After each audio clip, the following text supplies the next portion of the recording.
Now, They can't even answer for it. is it Teams or is it person? We're gonna get more. We probably shouldn't have this conversation. So she's asking. She's talking.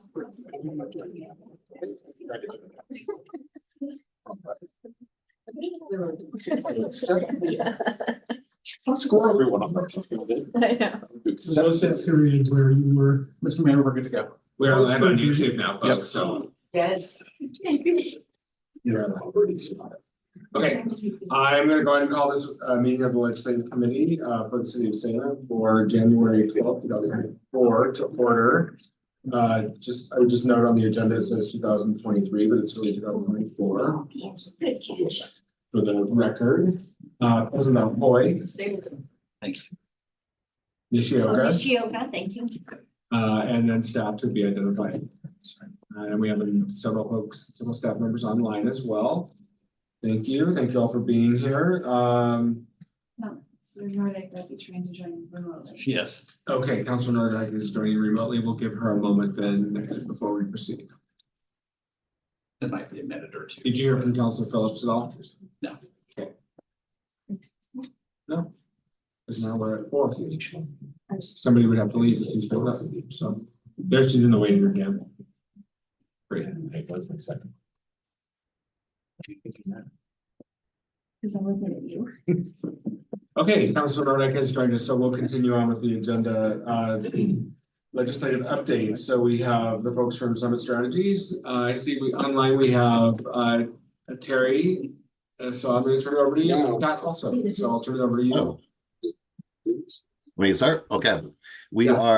are in the midst of closing out the FY24 appropriation cycle back in Washington, and it is a little bit crazy back here.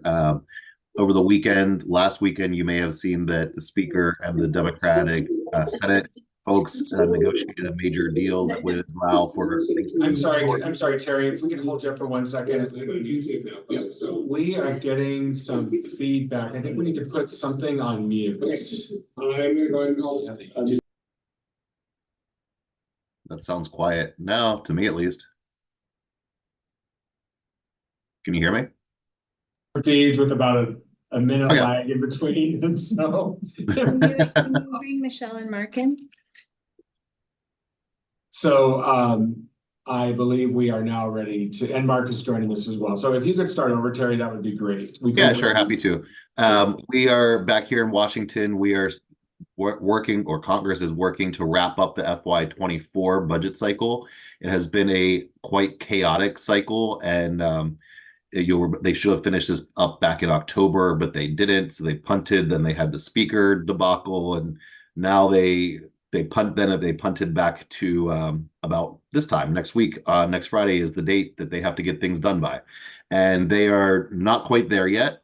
Last weekend, the Speaker and Democratic Majority Leader in the Senate, Schumer, they announced a major deal to make this all go forward. It would preserve all the earmarks from last year, so that was great for us. We were very happy about that. And then over the course of the last several days, various folks within the Republican conference decided they didn't like the package that was negotiated. They tried to bring it down. The Speaker yesterday was indicating that he might go and reverse his decision and bring down that deal. But this morning, the Speaker decided that the deal is going forward. He is going to put it on the floor and they're going to vote for it. This is good news. That means that all of these dollars, including our earmark that you secured before we got on board, will be available. Hopefully within the next few months, we'll have those dollars. But it looks like that will move forward. It very may well result in another leadership problem where we could see the Speaker be challenged again. We just don't know. But any which way, it appears that the House is now on track to vote on that package, and that you will then see the Senate take it up right away. The Senate was preparing they are preparing a stopgap measure. We don't really know procedurally how this is going to work because these bills are not yet written. However, we are monitoring. They are going to work it out. The long and short of it, and what's important to our issue, is that those dollars will move forward and we'll see that earmark money come through. Thank you. Just to clarify, so that means airport terminal money, Is there anything else? What else? That's the only one, right? So airport terminal money through Congresswoman Salinas's request. Great. Right. Correct. Mark, did you have anything to add to the conversation? We're just doing an update. No, absolutely. So I'm sorry, I was not able to jump on camera there for a bit, but good to see everyone. No, I think Terry did a great job summarizing. That's where things currently stand. It still is a lot in flux, but things seem to be kind of slowly moving in the right direction at this point in time. And as Terry mentioned, that's good news for the airport terminal money, because all indications are if they do appropriations bills, those earmarks are alive and they're going to be funded. Great. That's really great news. Thank you. The key is that they are going to finish this very quickly, which means they will jump into the FY25 cycle very quickly. We could see requests for projects within the next 4 weeks, I would estimate. I think that's probably on the early side, but I'd say maybe 8 weeks on the late side. So we don't have tons of time. So I would encourage, as we've been telling Courtney, we encourage everyone to start thinking now about what your projects for the next cycle will be. And do we have something in mind for next up, Courtney, or where are we at with that process? We do, and thanks for the question. We do. We're looking at several priorities for the federal side, which are all included in the packet that we're going to look at later today. Okay. But in preparation for a visit, Mayor Hoy and Alan Dannon are going to be doing the week of the 22nd to DC. We're going to have material on boardwalks for beavers, which is that incredibly cute pathway that is needed to be raised out of the Little Brown Island, to be raised so that commuters and other trail users can get into downtown through Minto Island Park. So boardwalks for beavers. We're going to pitch that. We have a Front Street redevelopment project that we're going to be pitching as well. And this is just sort of recognizing that anything that's going to happen in that redevelopment area is going to need the city's support, and we're not well positioned to do the magnitude of the transportation, utility connection, rail, all of the things that are going to be needed for that area, and possibly brownfield redevelopment. We have access to a bunch of different resources, but really starting to position this as the next McGilchrist is what we're looking at. We're also talking about the Guerin Island. It's a brick grant. Ooh. And that is for ensuring emergency access, because the bridge is to our drinking water treatment facility is pretty aged and in bad repair. So getting that through, and then we have a whole bunch of culverts that are on a list of projects that we're going to be pitching again. Other than that, we have the regular features, river road slide mitigation, airport terminal, again, another ask, because I think it was 986, or it was below our original ask for the entire need at the terminal. So it was less than 1 million. 850, I think is what the number Yeah, is. I recall. Less than 8 million, and we have a 850. we have a 9,860,000 need. So, sorry, Mark? Sorry, I was just confirming. I heard someone else say it as well, but the dollar amount on the earmark. Yeah, good. And then we have some policy priorities we're also going to be pitching. So we're going to be going forward specifically with asks in the next congressionally directed spending and the other side of the house. We're going to be going with boardwalk for beavers and more airport terminal, and then something else that's escaped my mind that is a different funding source. Do you recall the third platform? I didn't follow you there, Courtney. What was that again? We were gonna do boardwalks for beavers and airport terminal, same budget source, but we felt like they were different enough that it would be good. Then there was Yeah, a both third of- rail. Oh, Yeah, it's gonna be hard. It'll happen. It'll come. We'll just sit here and wait. It's okay. It's somewhere. I don't remember. Okay, that's fine. Before we move away from this state or the Fed folks, sorry, summit, do we want to, where are we talking? Are we talking today about CABT? We can, we Yeah, are ready. great. Coalition Against Bigger Trucks.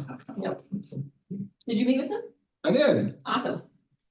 We are ready. So we have two different views on that. We have a law enforcement view from DC Upkeys, and we have a transportation infrastructure view represented by Julie Hanson. And are we, okay, what's is our goal to put it into our policy statement? So I can pen a letter, or what's our goal here? We can also just say that it's important to us specifically, and we can draw up a letter based on that. Treat it like it's an active bill. I think Councilor Stapleton and I are up to speed, but I want to bring our other two colleagues up to speed on the topic. So if we could just maybe, I think it's probably, Julie, are you prepared to like just frame the whole issue at all in just in brief terms? Trevin may be more ready because OACP's already taken a stand, Okay, and then That's Julie fine. could fill in, if that's okay. Yeah. Haha. That's fine. Perfect. Yeah, so I met with the Coalition Against Bigger Trucks. And they said they had already gone to OSSA and OACP and secured support for that. So essentially there was a bill that made it out of committee and is a waiting vote on increasing the size of semis, not only for extending for double trailers, but making the actual trailers themselves longer by up to 5 feet, which increase, of course, obviously weight, gross weight, and then how long they're going to be within that. So turning radiuses, all that kind of stuff. So from a safety and law enforcement perspective, when you add tonnage to a large vehicle already, then we start to have issues involved in crashes, ability to maneuver those vehicles, especially for us within the city. Looking at that becomes problematic when we have Highway 22 bisecting the city and cars, large trucks having to maneuver through the city and cross over bridges, which Julie probably can talk to more. That does become an issue. Our traffic team does do truck inspections probably every quarter. And I don't think that they would be in favor of larger vehicles that maybe aren't as well maintained, adding to brakes and all those kind of issues. So, and with the advent of all the redevelopment out in Mill Creek, with all of the warehouses, I think this issue is even bigger. Councilor Nordyke.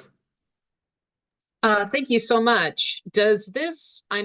It sounds like this might have an impact, not just on public safety, but maybe even insurance rates for the city, having bigger, heavier trucks in the area. I'm wondering what kind of fiscal costs there might be to us as a city, or maybe it's not insurance costs, maybe it's the other costs, like the cost of cleaning up the damage, repairing the roads, etc. I'm just wondering if we even have a handle on what the fiscal impact could be from allowing this increased tonnage and length. Yeah, Julie, do you want to speak to the public works perspective on this issue? Well, I don't have like quantified, numbers, but I would say that as, trucks have already gotten larger and bigger, we've had more issues with having to do weight limits on bridges. And I believe that I know we would not be supportive of having larger ones going over our bridges that already have issues. And then in addition, like was mentioned, the turning radiuses and things like that we have to accommodate. And that also impacts our bicycle and pedestrian travel users on those roadways and interacting with those roadways. And what is the specific bill? What is it? How much of an increase does it allow in terms of weight? I just skimmed it. It would. Harry or Mark, do you know? The bill that passed the Transportation Committee? I don't know on weight. I have to check that, and it would allow the twin 33, so it would go to 28 to 33 feet on the length, on the individual it would take those individual trailers. 80,000 pounds Each? Yeah, so proposed configurations makes heavier singles up to 91,000, 97, and 100,000, and then the double 33s up to, I think, 80,000 pounds each. And just in terms of the kind of the bigger perspective, Mark or Terry, I'm assuming your other clients who are similarly situated to us are also opposing this. Is that fair to say?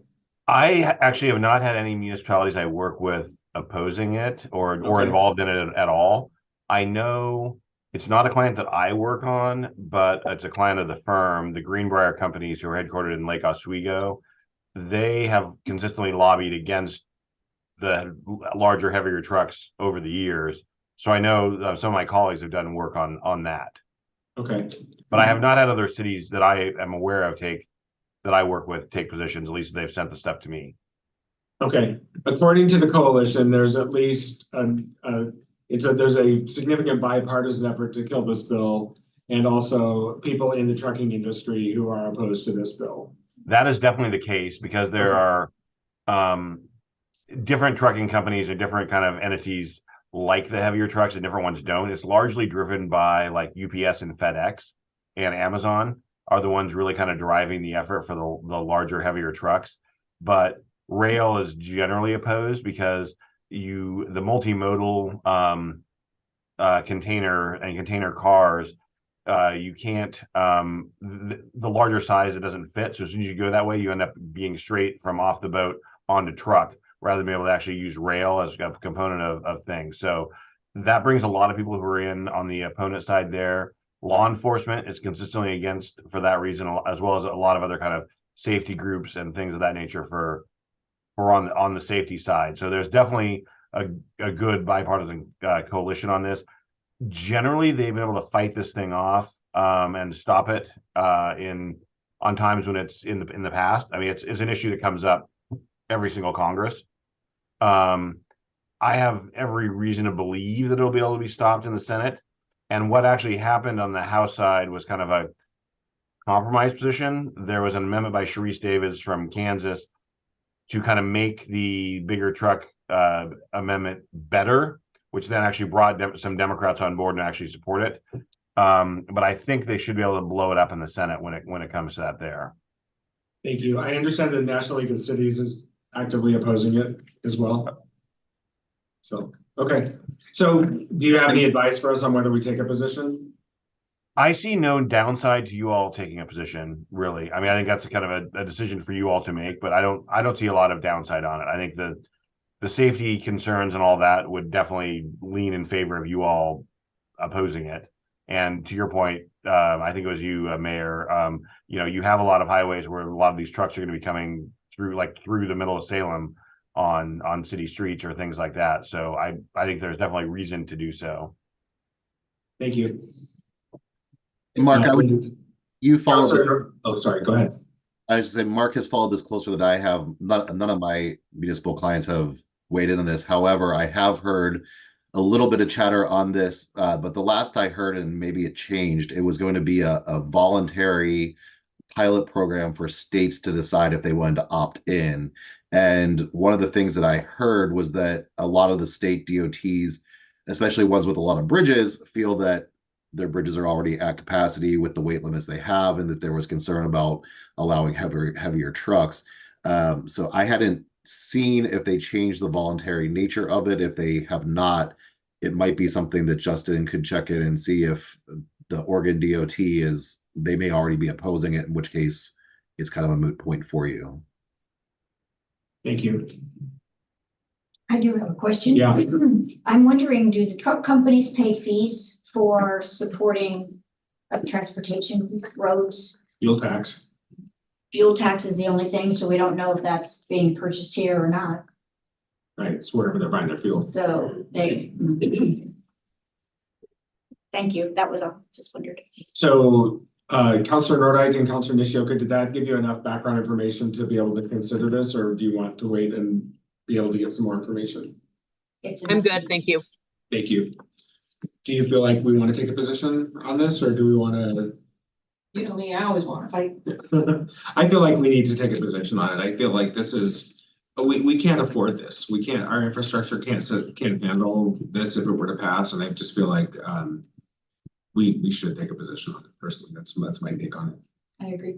And I agree. And I'm seeing a head nod from Councilor Nordyke online. I want to make sure I'm interpreting that correctly. Yes, and I just wanted to underscore, in addition to the reasons you raised, and I know Councilor Stapleton particularly feels strongly about this, I see the concerns for pedestrian and bicycle safety that are raised by having these additional trucks. Even with the best of driving, you know, accidents happen. That's why they're called accidents. So yeah, I think we should support it. Go forth. Thank you. All right. There we Good. go. We'll compose some kind of letter that will be eloquent Great. and ask for your signature. Sounds good. Thank you. Thank you. I think now if we don't have anything else from the federal side, we'll move on then to state. All right, thanks, Mr. Mayor, members of council, nice to see everybody. Just a few things, I'll be brief because I know we've got quite a few policy things, then we'll come back and talk about payment of taxes towards the end. 24 session coming up, you guys heard me last legislative update. Really, these short sessions amount to kind of the end of a regular session. So everything's super compressed. Timelines are really tight. So if you look at the calendar, we start on February the 5th. There's a quick revenue forecast on the 7th. But you then have a deadline of you have to have a work session posted by the 12th. So the end of the very first week, so you can see how rapidly things happen. Then you have a first chamber deadline the next week. So you basically have to have something out of the chamber within 2 weeks. The 23rd is the post-work session deadline. So if you don't have anything in the opposite chamber by then, you're done. And then finally on the 29th, it's the second chamber deadline. So you can see it just moves really fast. So why I bring this up is if you don't have something wired or dealt with prior to going into this session, you're not going to come up with a big policy bill and get it through. You're just not going to. It's not a reality. So I want everybody to understand this compressed time frame, and you've got everybody descending on that, trying to get what they need, just like last month of a regular session. So Justin, very difficult time to operate. I think the committee members may not have this in their packet because we probably sent it out a while ago. So I'll make sure that everybody gets a copy of this. Yeah, a little calendar to have, just so everybody knows what's going on. That being said, in looking at some of our specific measures, I think we've got a little bit of momentum, right? So obviously the payroll tax didn't work out for us, but what it has worked out for us is the governor understands the need that we have as a city. The governor understands the role we play as a capital city and what we provide in terms of public safety. With that building, we've got some established areas in and around the Capitol that we're going to try to work through. So again, why I mention that is because I think this is going to be a really interesting sprint. And I say that for a couple of reasons. I've heard that we may hear from the courts on Measure 113 about Republicans that walked out and what passed last session. I've also heard that's not going to happen until March. So that's kind of in play as well. And as everybody remembers, we've seen 5 walkouts in the last 5 sessions. So that should be an expectation. It may or may not happen. Let's hope it doesn't, because we've got a lot of things on the table. That being said, it's still a hyper political climate, and it's tough to operate, but we're going to do just fine. When I say momentum, everybody saw the governor's remarks a couple days ago. That's great. She understands the need that we have here in the city, and she wants to be helpful. The quest then is to get something to her desk, but it's nice to have her publicly pushing and letting people know about what that true need is. Then finally, because it is such a leadership play, I will be having meetings with what I call the Big Six: the Speaker, the Senate President, the House Majority Leader, the Senate Majority Leader, Representative Sanchez, the co-chair of Ways and Means on the House side, and then Senator Steiner, the co-chair on the Senate side.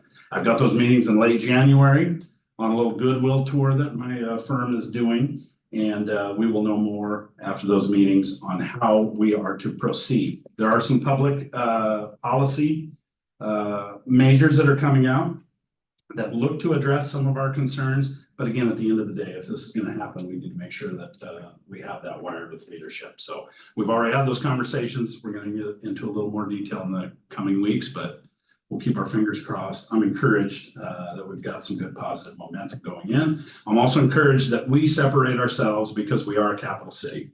And it's not just about the extra services that we provide, but there's also benefit in investing in capital cities, because we know there's a lot of activity that revolves around the Capitol and the legislature. So I'm cautiously optimistic, and I'm looking forward to getting in there and just grinding things through. It'll be up, it'll be down. We'll have different reports during session, and you'll see me frustrated at times. You'll see me happy at times, and until it's all done, who knows? Sometimes in one day. Yeah, no doubt. Sometimes no conversation. And unfortunately, you know, filing day is the 12th. So they leave there on the 10th and then filing day is on the 12th.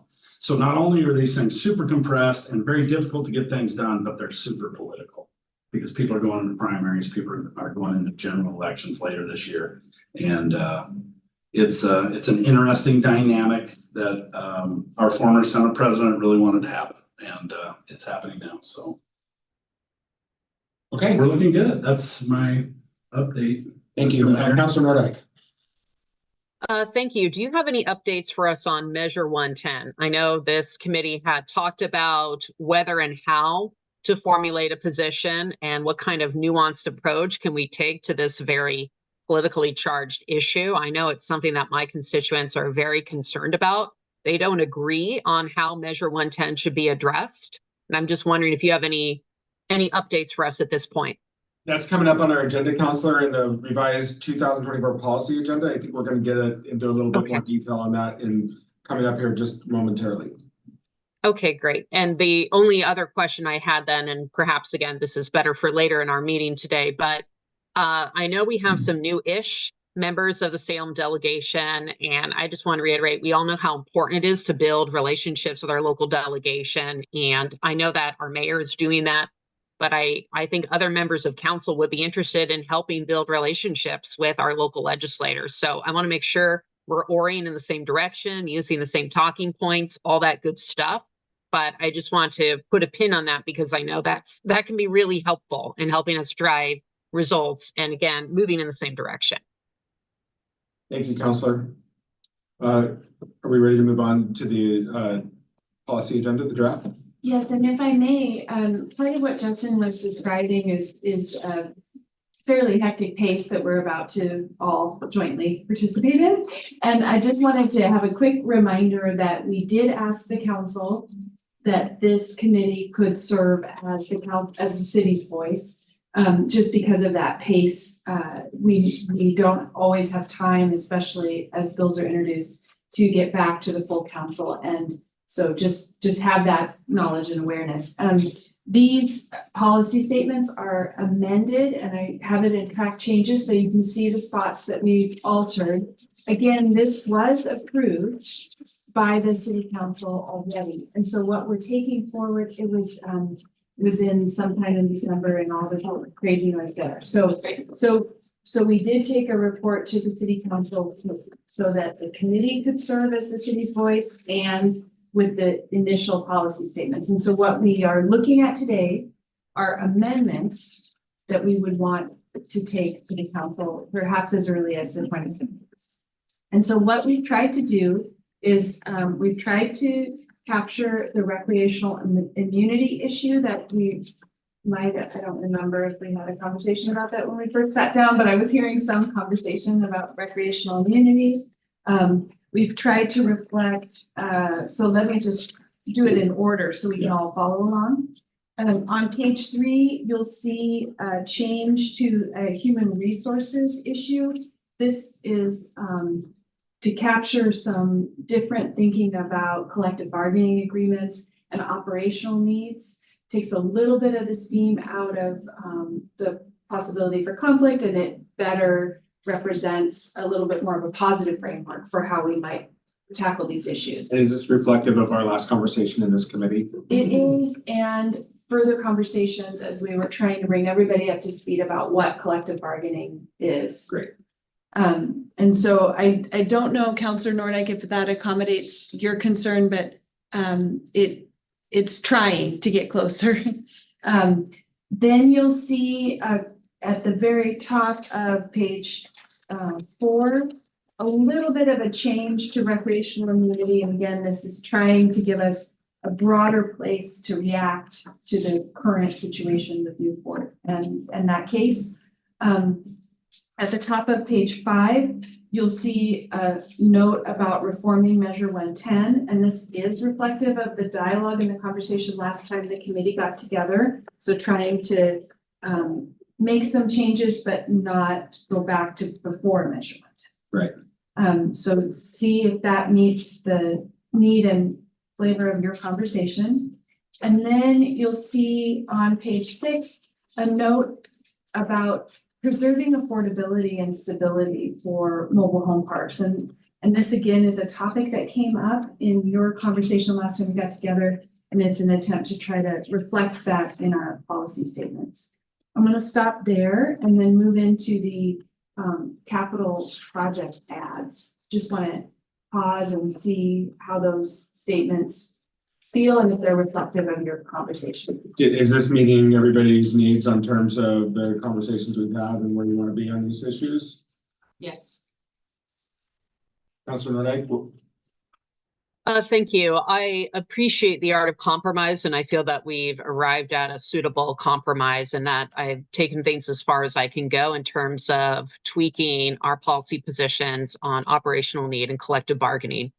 And I also want to commend, I think it was Councilor Nishioka who brought forward the aspect about mobile home park affordability. That was something that came out of the South Salem Town Hall. That was a concern that was raised, and I really appreciate Councilor Nishioka for engaging in that follow through and bringing it here. So I'm very pleased to see that added to our list of policy proposals here. So no, I feel good with this. Thank you.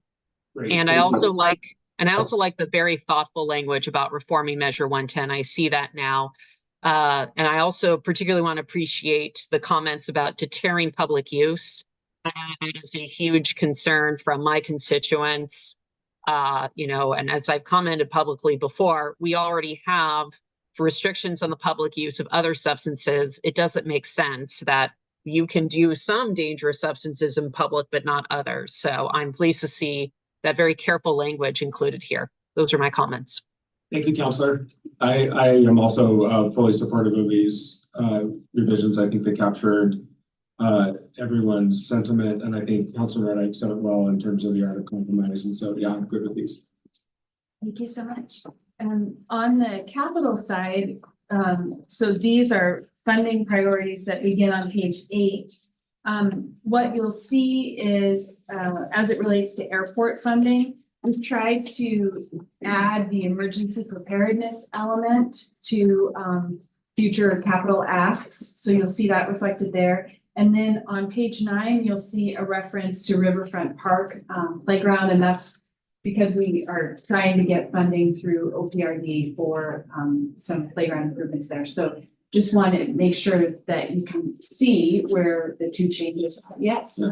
What happens when we do get funding for something and it's still on this list? Do we need to edit it so those are off? Like the Safe Streets for All, we received that $2.8 million grant for the Vision Zero and the 20 is Plenty. So does that then come off of here? And how do we what does our list look like for that grant to kind of then backfill more grant opportunities that we're looking for different projects? That's a good question. And I would suggest that we're not finished with Safe Streets, just with those two pieces. And there probably is more that we could do. So leaving it on isn't harmful in any way, but I would take your direction.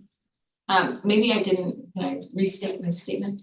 So on here, we have these 2 or 3 great projects. We've already received grant funding for 2 of them. I'm guessing we have a longer list, right, Julie, of projects that we can go for funding on a Safe Streets grant. Mm-hmm. So I guess my question is, do we now remove Vision Zero and 20 is Plenty from this list and bump up the Winter Maple friendly, family friendly bikeway and add more projects? That would be, am I saying that right? Yes, Okay. understood. We can do. I just didn't know that we had gotten every single thing accomplished in those 2 arenas. I think that the Vision Zero plan itself is going to identify what those next things are going to be that fill in that gap. So it's not to say we don't know other things, but I really think that that is going to define those elements. Okay, sounds good. So what you're saying is that Vision Zero is a plan and there will need to be some implementation dollars later. The money we got now is to create the plan. And from that plan will come more projects. Right. So I think maybe Vision Zero implementation, we want to keep a general, category there, but I don't have a specific, this section of that order. Thanks. Does that help? Yeah, it does. Okay. Thank you. So we'll. Councilor Nordike. Thank you for catching that, Councilor Stapleton. I wholeheartedly agree. My question kind of sort of relates because it has to do with climate action and so on. On the section, I see the track changes section regarding airport improvements for emergency preparedness, which I am 100% support of. I know Councillor Phillips has mentioned time and time again the importance of using our airport for staging for emergency operations, just like what happened when we have the wildfires. So, or if we ever have Cascadia or any other, whatever the next natural disaster is. So I'm glad that's in there. And I'm also wondering, I've had a number of constituents raise with me, how can we make our airport more green over time? And there's been discussion of things like adding solar, adding more trees, adding some sorts of forms of carbon offsets. Are those the sorts of things that we could consider including when we're talking about airport infrastructure? Or should that go in some other category? I think it could be included there. I think it could also go elsewhere, right? But I have had questions recently about the solar study and where that is and at the airport. I know that there's looking at the feasibility of solar on an area of the airport. So I think it's good to include those. I think this should be, maybe we can add another word about sustainability in there. Sure. And that would be general enough and yet cover those kinds of areas that the councilor brought up. Good. Good catch. Exactly. Thank you. Courtney, a couple of weeks ago, I remember having some conversations with John and Brian about airport planning and the need for significant dollars for airport planning around the terminal area. So that's currently an ODA request through the legislature that we are not making our priority at this time because we don't want to take away from these priorities. Okay. And even though it's something that we fully support, we're letting them carry that because we don't want, in this really short session where we're likely only to get one or two things, we don't want that to circumvent these asks. So, well, it's something that we're supporting from, we're cheering from the sidelines, so to speak. Okay. It's probably the best way to put it. Great. It could bump up higher on our list in the future, but we didn't want to do topsy-turvy priorities at this stage. And I think too, solar at city facilities is something to keep an eye on because that is implementation out of the climate action plan. Right. And you'll see on the 22nd that we're working with University of Oregon Sustainable Cities Year Program students to build out sort of a portfolio of where solar could be at city facilities. So we'll be more prepared to ask for money next year. Thank you. Counselor, I just want to check with you online. Is that your old hand up or do you have a new question? Oh, I'm sorry. I meant to take my hand down. No, you've addressed my concerns. Thank you. No worries. Just wanted to make sure. Yeah, let me roll over that hand. Okay, and I will simply add that I am very interested in whoever we would seek for large solar farms on city property, like trying to increase our solar.